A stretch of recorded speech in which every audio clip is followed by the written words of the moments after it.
বিধানসভাৰ মজিয়াত কংগ্ৰেছী বিধায়ক নুৰুল হুদাই যি আচৰণ দেখুৱালে আমাৰ উপাধ্যক্ষ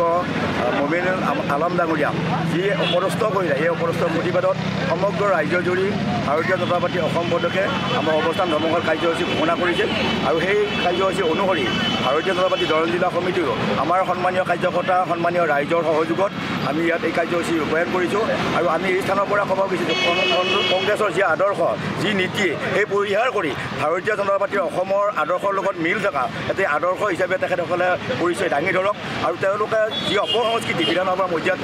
দাঙি ধৰিলে এই অপসংস্কৃতিক সকলো ৰাইজে সকলো শ্ৰেণীৰ জনসাধাৰণে আমি অকল ভাৰতীয় জনতা পাৰ্টি দলেই নহয় অসমত বসবাস কৰা প্ৰতিটো জাতি জনগোষ্ঠীৰ দলসমূহে বা ৰাইজে আমাৰ শিক্ষিত নাগৰিকসকলে গৰিহণা দিছে তেখেতসকলে গৰিহণাৰ প্ৰাপ্ত আৰু এনেকুৱা আচৰণে আৰু আগন্তুক দিনত আমাৰ অসমৰ প্ৰতি ভাবুকি আনিছে যে কংগ্ৰেছীৰ চৰিত্ৰ বা অন্য বিধায়কসকলে কি ধৰণৰ মানে তেখেতসকলে আদৰ্শ দাঙি ধৰিব যদি কংগ্ৰেছৰ এখন বিধায়কে এনেকুৱা আচৰণ কৰি সমাজখনক এক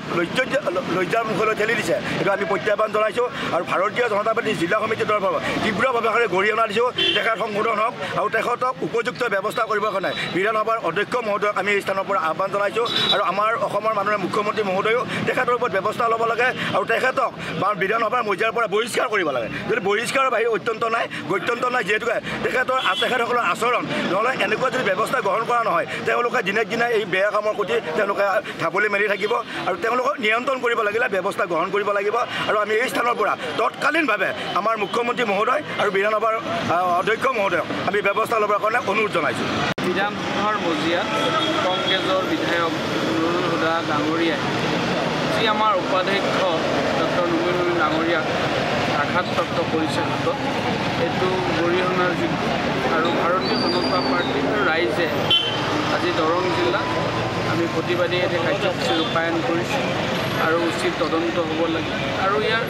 যিটো গৰিমা বিধানসভাৰ যিটো গৰিমা বজাই ৰাখিব লাগে আৰু আমাৰ জিলা সভাপতি মহোদয়খিনি কৈছে ইতিমধ্যে আৰু বিধানসভাৰ যিটো এথিক্সটো কৰিব লাগে যে বিধানসভাৰ উপাধ্যক্ষজনক এনেকৈ যদি মাৰামাৰি কৰে এনেকৈ যদি হাতত বেণ্ডেজ লগাবলগীয়া হয় এইবিলাক কথা ভাল নেদেখি আৰু মই ভাবোঁ যে যিটো এথিক্স পালন কৰিব লাগে